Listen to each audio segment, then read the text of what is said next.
Take some time to complete the autopsy of Susan McFarland. The medical examiner was able to confirm her identity within a few hours. News 4 WOAI medical expert Dr. Bill Lloyd explains how a special kind of forensic investigator can uncover the identity of missing persons. It's right here where charred and decomposed remains were discovered. With so little to work with, forensic experts were still able to identify the remains as that of Susan McFarland's. They did so using clues more durable than fingerprints. The answers came from a forensic dentist. Careful study of victims' teeth reveal powerful information to investigators. Human teeth are the sturdiest part of the body. They can withstand fire and survive the elements. Tooth size and shape help determine age. The composition of the teeth indicates race and gender. And if dental records and dental x-rays are available, things can get real precise. And Susan McFarland had a dental visit the day before her disappearance. Forensic dentists study the records and films to compare the number and spacing of teeth, as well as dental restorations to make a match. Sometimes it takes only one tooth. And if there's any uncertainty, each tooth is a secure vault filled with the DNA of the unknown victim. I'm Dr. Bill Lloyd, News 4 WOAI. Sunday night after Kingpin. Face it, the world wants you to be fat. Well, it sure seems that way. And to top it off, when you're looking for a snack, they're all filled with evil carbs and calories. Dr. Bill Lloyd takes you to a place where... That's all about to change. Where's the candy? The can is gone. Whole grains rule, and the empty calories are just plain out of there. Period. These snacks are coming soon to a machine near you. Sink your teeth into them Sunday after Kingpin on News 4 WOAI. How did she die? Well, tonight, our health expert, Dr. Bill Lloyd, an experienced pathologist, shows us what happens at a death scene investigation. It's called corpus delicti, proof of a murder. The grisly discovery of a decomposed body changes a quiet park into a crime scene. Police isolate the area because it's right here where investigators begin the hunt for clues and answers. Here in this simulated crime scene, the clues must be collected quickly before anything is disturbed. Here's what they want to learn. First, the victim's identity. Maybe there's a wallet. Next, figure out the date and location of the death. Was it here, or was the body moved here afterwards? Footprints and tire marks last a long time. Soil, weather, and vegetation record the passing months. Next, there's physical evidence like jewelry and clothing. Here you find trace evidence like hairs, fibers, stains, and fingerprints, possibly the murderers. Come closer and look for signs of trauma, gunshot wounds, neck fractures. Even body position can help. Look at the defensive body posture. It signals a struggle. High-tech lab work generates powerful evidence, but it all starts right here where life ended. Reporting from Breckenridge Park, I'm Dr. Bill Lloyd, News 4 San Antonio. For years, we've known how fresh produce gives a powerful nutritional bonus to our daily diet. Several new reports are out stressing the extraordinary health benefits that come from sinking your teeth into a juicy apple. My mouth just watered when you said that. You know that feeling? Dr. Bill is here. He knows that feeling. He brought all the apples in the world to talk about this. It's a great time of year to enjoy an apple, but of course with refrigeration you can enjoy apples year-round. Here's your nice red delicious, and here's a nice yellow delicious, and here's your Granny Smith. Apples are a powerful, portable, nutritional snack. Instead of stopping off at the convenience store on the way to the gym or the way home from the gym, bring a couple of apples instead. Apples have many powerful nutritional values, and we're going to talk about them. They're low in calories, and in addition to that, apples have a high amount of fiber. And the fiber inside of apples is pectin. And the important thing about that is 90% of it is soluble, which means it's able to reduce the low bad cholesterol, the LDL cholesterol that's in your blood, and elevate the good HDL cholesterol. You know, apples have vitamin C. An apple has nearly as much vitamin C as an orange. Really? Now, a daily tablet of vitamin C is usually 500 milligrams, but a fresh apple is 1,500 milligrams. Vitamin C, of course, is an important antioxidant, and that's important to so many different parts of your body. But there's some special antioxidants that new research has come out that tell us, and by the way, it's contained in the skin and in the outermost pulp of the apple, and these are flavonoids. And these are the antioxidants that have been shown to stop tumor cells from growing. So even if you can't eat a complete apple, just go ahead and enjoy a couple of bites from the outside, and you'll get wonderful antioxidants and lots of fiber. I was going to ask you. So then it's, oh, go ahead. No, go ahead. You're going to ask about the peel? Right, exactly, because kids are always saying, take the peel off. Take the peel off, and when you make applesauce, people want to take the peel off as well. No, leave the peel in. And there's no other fruit that will give you as much antioxidant value as having a fresh apple. Again, because of the phytochemicals and the flavonoids that will work to preserve your cells and help fight cancer in the future. Okay, does a certain apple have extra flavonoids and extra boost for your No, system? they're all pretty much have equivalent levels, and they all have pretty much the same amount of calories and water, and again, that fiber pectin to lower the bad high LDL cholesterol and elevate the good HDL cholesterol. So everybody should go out and have an apple and keep a couple in your car, because they'll stay for days. Okay, well, there you go. Who's a scientist? Here's our quiz. Well, we're talking about Linus Pauling, of course, who ended his career by promoting mega doses of vitamin C. So Linus Pauling passed away in 1994. He won 2 Nobel Prizes, one for chemistry, and then in the 60s he won the Nobel Peace Prize for being such an outspoken peace activist. Okay, Good sounds question. good. We will give away these apples to whoever got that right. All right. It wasn't us, I tell you that. See you on Dr. Bill. Wednesday. See you on Wednesday. So send me some questions. Okay, Thanks, send us Dr. some Bill. apples. Yeah. Take this one and this one. Coming up next, we have traffic, so heads up. 6:21 right now, and it's 60 degrees out there. Give me one. All right, let's check outside right now. Who gets the best health care? Doctors do. I'm Dr. Bill Lloyd. We doctors have learned a lot of things you'll never find on your HMO card. News 4 WOAI uncovers doctors' secrets, like specifically when not to get surgery. Because there's a lot less nurses on duty. This is stuff you really should know. What are you trying to get me to say here? Just the truth. And the truth is, what you don't know can hurt you. Doctor's Secrets, Monday night at 10, only on News 4 WOAI. Medical expert Dr. Bill Lloyd says that certain medications can also cause forgetfulness. I gotta return that video. I gotta return that video. I gotta return that video.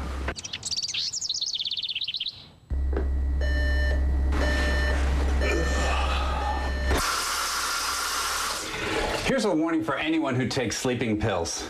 You know the new ones? They claim you fall asleep faster and wake up refreshed. These medications can interfere with your memory. Not memories of the past, but memories of your future. It's about the future, isn't it? It's information about the future. It's called anterograde amnesia. Your brain fails to record your ideas, your conversations, and personal reminders. This problem commonly occurs after head trauma, but we also know prescriptions like Sonata, Ambien, and Halcyon also block the brain's ability to lay down new memories. Here's what happens. It's 10 p.m. and you take a sleeping aid. Then your boss calls to remind you to bring a report to the office. Next day, no report. You didn't forget, you never remembered. Not everyone using sleeping pills has this problem. But if your memory is slipping, check with your doctor and think about switching to another brand. The video! I'm Dr. Bill Lloyd, News 4 WOAI. Welcome back. Last week's blast of cooler weather reminds us that the cold and flu season has arrived. That's right, but before you grab the teaspoon, take time to learn the ingredients in some of the most popular over-the-counter remedies for cough and congestion. By now you're wondering, who's this guy? Yeah. You know Dr. Dr. Bill. Bill, yeah. He's this morning's bartender serving up Midori sours, it looks like. We're talking about cough medicine. In all seriousness, though, people need to know what's in their cough medicine. And the number one thing they need to know about is alcohol. If the little banner's not present on the front label of the container that says alcohol-free, then it's not. And it's surprising the amount of alcohol that's present in simple remedies. Let me give you a quick example. Over the holidays, you may want to serve your friends a nice aperitif, a little creme de menthe. Sure. It's a wonderful drink to have, but maybe your budget won't allow it. Instead, you might want to serve them NyQuil. Why not? It's got just as much alcohol, and it's a whole lot cheaper. There's 25%. This stuff is 50 proof. But then they have to sleep over, and you're dealing with house guests and everything. Children's medicine, though, does it state right there alcohol-free if you're going to give somebody your child? You have to be a detective. You don't look in the part of the label where it says active ingredients. Although alcohol is a very active drug, you look where the inert ingredients are to find where the alcohol is. And another reminder, if you don't see the words alcohol-free on the label, it's probably not. Tell us some of these consequences of using some of these products. Everyone will say, well, it's just such a small quantity. A little alcohol won't hurt anybody. But a child could easily pick up and drink this entire bottle, and there may be lethal toxicity from the alcohol. Or you think about a recovering alcoholic who accidentally falls into the wrong remedy, or people with other medications that there may be a conflict with all that alcohol. So you have to, again, exercise care in every product you bring into your house. And there's a whole bunch of them as well, in addition to cough remedies. In addition to cough syrups, there's a variety of pain relievers, laxatives, and vitamins as well have a powerful amount. And guess what? All these little preparations for sore gum and teeth, they're mostly 80 to 90% alcohol. It's a small dose, admitted, but a child who consumes the entire bottle could get into trouble. So what's the point, Dr. Bill, to make people feel like they're getting better when they're really not, or just to knock people out, or what? Well, if you have a severe cough, the alcohol obviously has a restful effect and acts like a sedative. But you don't need a Budweiser to get over your cough. You use a nice decongestion, bring in a dehumidifier into the room to make yourself more comfortable, and take your vitamins and take a pain reliever. If you have pain, you don't need alcohol. You need aspirin or Tylenol. Okay. Leads us to our question for the day, true or false. I believe the question was 1 in 30. According to statistics, 1 in 30 Americans is an alcoholic. Not even close. The number is more like 1 out of 12 or even 1 out of 10. Wow. Somewhere Really? between 8 and 10% of Americans are alcoholic, meaning they consume far too much alcohol, or their alcohol consumption interferes with their daily life, their daily work, or their daily relationships. We love our donuts. Can't get enough of that delicious Mexican food.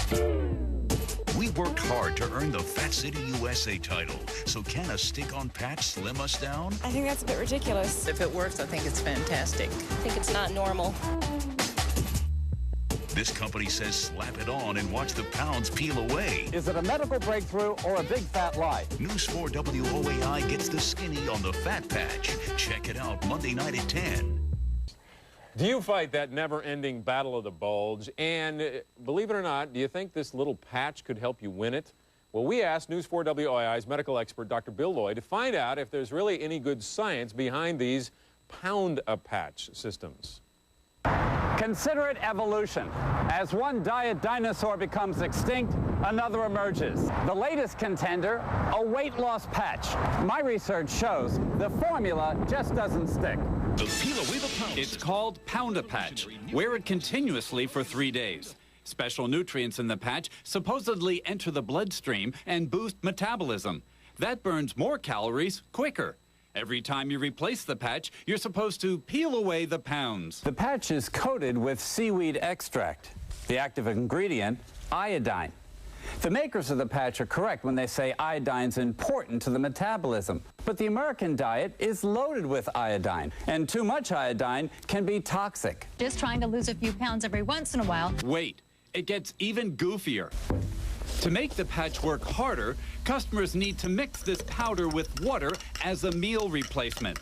The mystery ingredient? Soy meal. It can't compare with the taste or nutrition of soy milk, so why bother? We've saved the best part for last. To complete your peel away the pounds experience, complete a 30-minute low-impact cardio workout 3 times a week. Oh, and consume a 1,500-calorie-a-day diet. Confused? Wouldn't a low-fat, low-calorie diet combined with vigorous exercise do the trick without the need for powder or a patch? In my opinion, evolution just took a giant step backwards. I'm Dr. Bill Lloyd, News 4 WOAI. You can hear Dr. Bill on your way into work tomorrow during San Antonio's First News on WOAI Radio. Tomorrow's talk. Simple reminders can help you keep the pounds off. Here's News 4 WOAI's medical expert, Dr. Bill Lloyd, with advice on preventing that holiday bulge. All right, dinner is served. Well, tell the truth. Did you do it again? Begin the holidays by eating your way through Thanksgiving? Considering one of those Al Roker gastric bypass procedures? Splits the defenders right up the middle of the field. 40, 30, Oh, 20. okay. So maybe you let Thanksgiving get by you, but there are 34 more days of holiday feasts and holiday meals until the 2nd of January. Here are some proven strategies to help you prevent getting that holiday bulge. Maintain balance. Continue to eat your regular meals. Don't starve yourself during the day as justification for loading up at a party. In fact, a light meal 1 hour before a party can give you the willpower to resist many temptations. Next, remember to exercise. A workout before a holiday meal will actually curb your appetite. If you plan to walk after a holiday meal, be sure you wait 60 minutes in order that you burn those calories you've just consumed. Success comes easier with a partner. Find someone with similar goals. You each serve as the other's coach. Your most important special sense? Common sense. Arrive fashionably late, less time for grazing. Choose fresh fruits and vegetables. Stay away from cheeses and hors d'oeuvres. It's okay to try what's being served, but limit the portion and savor it. Hold back on the gravy and sauces, too. And what's a party without dessert?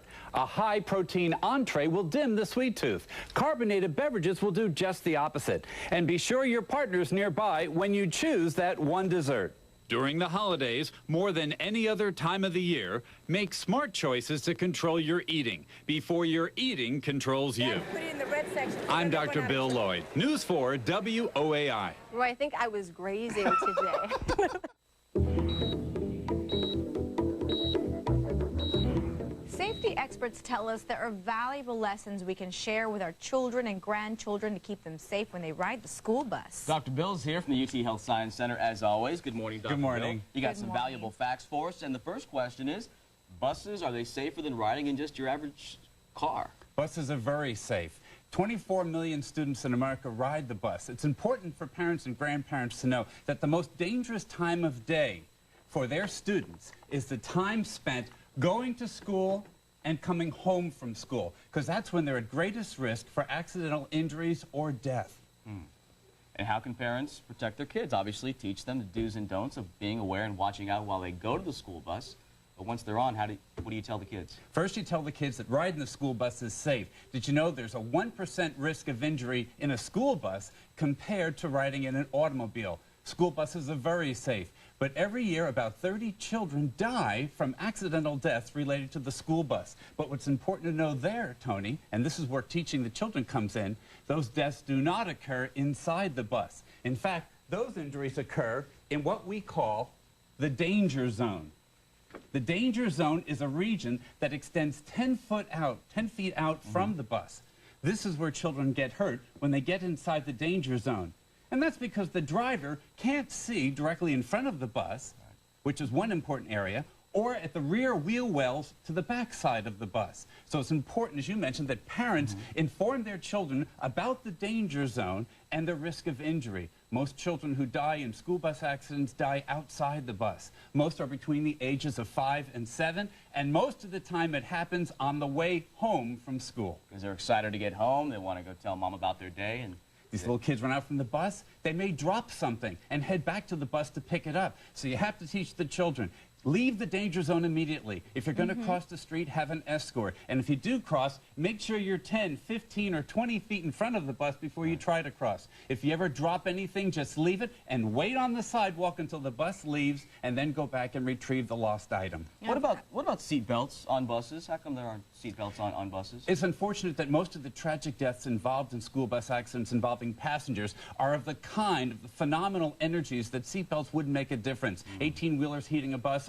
a bus going off a cliff type of a situation. No, in fact, the weight of the bus actually serves to protect the children. There are some school districts that require seat belts for students, but they have not shown a decrease in the amount of injuries that can occur. Children who sit quietly in the school bus and when they get to their destination immediately leave the bus and the danger zone will be very, very safe. I have noticed that, especially for the little ones, the school bus driver is always really good about leaving them off almost like right in front of their house, so that sure helps. It sure does, and there should always be somebody there to meet the student when they get off the bus, to make sure that they don't get back inside the danger zone, where they could be struck by the driver of the bus or by a violator, a driver of another vehicle coming out and passing the bus. Speaking of violators, what is a fine? It's a lot of lunch money. It's $600 in the city of San Antonio, but if you're near a construction zone, they double it to $1,200. Okay. And find me a school in San Antonio that's not near a construction zone right now. No beginning. South side, north side, they're all over the place. Great advice and a great reminder to all of us, not be in a hurry, and just watch out for the kids out there. Sure thing. We'll be back on Wednesday. I hope you send me some questions. Absolutely. Exactly. If you want to send in a question to Dr. Bill, ask the doc, KSAT 12, P.O. Box 2478, zip code is 78298, or you can make it easy on yourself. Just email us at gms8ksat.com. MediaStars.com. And ask Dr. Bill anything, because he knows everything by now. She is appropriately dressed. I know you can't zoom in that closely, but she has a raincoat. A raincoat on. and Mike says that that's how we're going to have to look. There we go. See? Mike says it's going to rain. That's Mike. Now you're really in the danger zone. Thanks, Dr. Bill. Thanks, Dr. Bill.